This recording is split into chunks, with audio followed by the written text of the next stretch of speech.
పిత పుత్ర పవిత్రాత్మ నామమున ఆమెన్. ఈరోజు మనము ఒక ముఖ్యమైన దినాన్ని జరుపుకొంచున్నాము. Palm Sunday.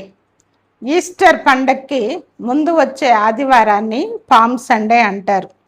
ఈ సండే ప్రత్యేకత ఏంటంటే, యేసు ప్రభు యెరూషలేములో విజయం సాధించి ఒక రాజుగా అయిన సందర్భాన్ని గురించి మనం ధ్యానించుకుంటున్నాం. పరిశుద్ధ గ్రంథంలో మనం చూస్తాము, అక్కడి ప్రజలు యేసు ప్రభుని గాడిద మీద ఎక్కించి రాజుగా వాళ్ళు తమ చేతుల్లో తాకులు పామ్స్ ధరించి యేసు ప్రభుని వీధులంతా తిప్పుతూ ఉంటారు. హోసానా స్వామికి సతతం, హోసానా హోసానా హోసానా అని పాటలు పాడుతూ తాటాకులు ఊపుతూ యేసు ప్రభుని పురవీధుల్లో ఊరేగింపుగా తీసుకెళ్తారు. ఆ రోజును మనం ఇప్పుడు కొనియాడుతున్నాము. ఈ సండేకు ప్రత్యేకంగా ఈ సండే ప్రత్యేకత ఏంటంటే శాంతి, సమాధానం, యేసు ప్రభుని రాజుగా అంగీకరించటం.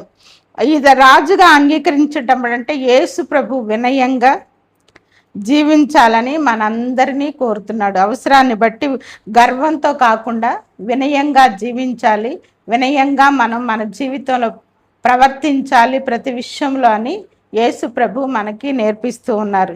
మనం ఇప్పుడు ఈ రోజంతా చర్చిలో చక్కగా ప్రత్యేక ప్రార్థనలు చేసి ఉంటాం. అందరం సండే చర్చికి వెళ్ళి చక్కగా పామ్ సండే ఆకులు తీసుకొని చక్కగా ప్రదక్షిణలో పాల్గొని పూజలో పాల్గొని వచ్చి ఉంటాం.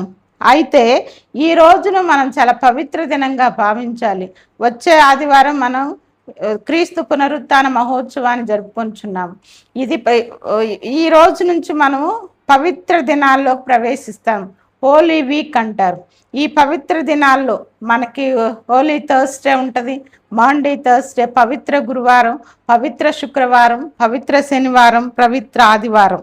దేవుని కృపకు మనల్ని మనం పాత్రులుగా చేసుకోవడం, మనలో ఉన్న పాపాన్ని తొలగించుకొని గుడ్ ఫ్రైడే మన పాపాల కోసం యేసుక్రీస్తు మరణించిన దాన్ని ధ్యానించుకుంటూ పవిత్ర గురువారం రోజు ప్రభు మనల్ని ప్రేమించిన రోజు, ప్రేమ ఆజ్ఞను స్థాపించిన రోజు, మనందరి ఆత్మీయ జీవితాలు బాగుపడటం కోసం మనకు ఆత్మకు ఆహారమైన దివ్య సప్రసాదాన్ని స్థాపించిన రోజు, మనందరికీ దేవద్రవ్యాన్ని మనం వసుకోవడానికి గురుత్వాన్ని స్థాపించిన రోజు, చాలా ముఖ్యమైన రోజు పవిత్ర గురువారం.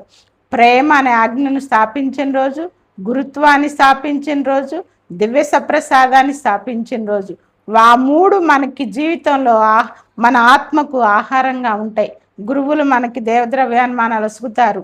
మనకు కావలసిన ఏ టైంలో ఏం కావాలి, జ్ఞానస్థానము, జ్ఞాన వివాహము, దివ్య సప్రసాదము, అవస్థాభ్యాంగము, గురువులను మనం ప్రత్యేకంగా ఆ రోజు ప్రార్థించుకుంటాము. అదేవిధంగా శుక్రవారం ప్రభు మన కోసం మరణించాడని మనం కూడా పాపానికి నశించి క్రీస్తు జీవితంలో పాలు పంచుకోవడానికి, పునరుత్థాన జీవితం పాలు పంచుకోవడానికి మనల్ని మనం తయారు చేసుకొని ముఖ్యంగా ఈ వారం అంతా హోలీ వీక్లో ఆత్మ పరిశీలన చేసుకోవాలి. ప్రభు మనకు చేసిన ప్రతి కార్యాన్ని ధ్యానించుకోవాలి. ప్రభు సన్నిధిలో ఎక్కువ సమయాన్ని గడపాలి. ప్రభు మార్గంలో నడుస్తానని మనం ప్రతిజ్ఞ చేసుకోవాలి. మనలో ఉన్న చెడ్డ అలవాట్లన్నీ తీసివేసుకొని క్రీస్తు పునరుత్థాన సంతోషంలో మనం కూడా సంతోషంగా పాల్గొనేటట్లు, అదే విధంగా తద్వారా శాశ్వత జీవితంలో కూడా మనం సంతోషంగా ఉండేటట్లు మనల్ని మనం తయారు చేసుకోవడం. ముఖ్యంగా ఈ పామ్ సండే రోజు మనం నేర్చుకోవాల్సింది ఏంటంటే, మనం వినయంతో ప్రవర్తించాలి. క్రీస్తు ప్రభువు దేవుడైనప్పటికీ ఈ లోకానికి తనను తాను తగ్గించుకొని మానవ రూపం దాల్చి ఇక్కడికి వచ్చి ఈ ప్రత్యేక ఆదివారంలో పరిశుద్ధ వాక్యం ఈ విధంగా పలుకుచున్నది. ఈ పవిత్రమైన పామ్ సండే ముఖ్య ఉద్దేశం ఏంటంటే, మనమందరం వినయం కలిగి జీవించాలి. అందుకనే పరిశుద్ధ గ్రంథం ఈ విధంగా పలుకుచున్నది.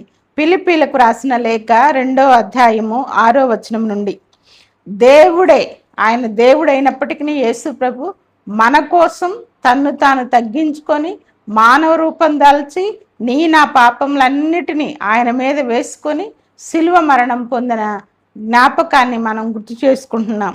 6వ వచనం, ఆయన ఎల్లప్పుడూ దైవ స్వభావము కలిగి ఉన్నను దేవునితో తన సమానత్వమును గణింపలేదు. ఇది గ్రహించవలసిన విషయం. సమానత్వం చూసుకోకుండా తన్ను తాను తగ్గించుకొని వచ్చాడు. కానీ ఆయన తన్ను తాను రిక్తును చేసుకొని సేవక రూపం దాల్చి మానవ మాతృడుగా జన్మించెను. ఆయన అన్ని విధముల మానవ మాతృడై ఉండి అంతకంటే వినయము కలవాడై మరణం వరకును శిలువ మరణం వరకును విధేయుడాయను. వినయము కలిగి శిలువ మరణం వరకు విధేయుడాయను. అందువలననే దేవుడు ఆయనను అత్యున్నత స్థానమునకు లేవనెత్తి అన్ని నామముల కంటే ఘనమగు నామమును ఆయనకు ప్రసాదించెను. అందువలనే పరలోక భూలోక పాతాళ లోకమందలి సమస్త జీవులను క్రీస్తు నామమునకు మోకాలు వంచి వినతులు కావలేను. పితయగు దేవుని మహిమార్థమై యేసుక్రీస్తు ప్రభు అని ప్రతి నాలుక ప్రకటింపవలేను.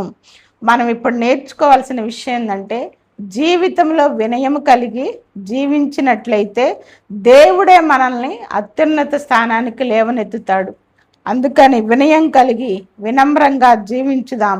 శిలువ మరణం వరకు క్రీస్తు ఏ విధంగా విధేయుడయ్యాడో మనం కూడా పరిశుద్ధ గ్రంథానికి విధేయత చూపుతూ విధేయతగా జీవిస్తూ అనుక్షణము మన జీవితంలో వాక్యాన్ని అనుసరిస్తూ జీవించుదాం. తద్వారా మనం మాట్లాడే ప్రతి మాట, ప్రతి పని దేవుని వాక్యాన్ని చాటాలి, దేవుని ప్రేమను చాటాలి. అప్పుడు దేవుడు మనలను అత్యున్నత స్థానంలో నిలపగలడు, మనకు కావలసిన వరప్రసాదాన్ని దయచేయగలడు. తద్వారా మోక్ష రాజ్యంలో మనకి స్థానాన్ని ఇవ్వగలడు.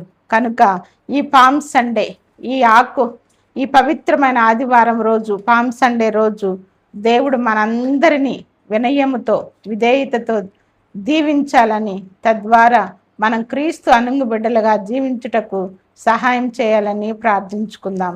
పితా, పుత్ర, పవిత్ర ఆత్మ నామమున ఆమెన్. God bless you.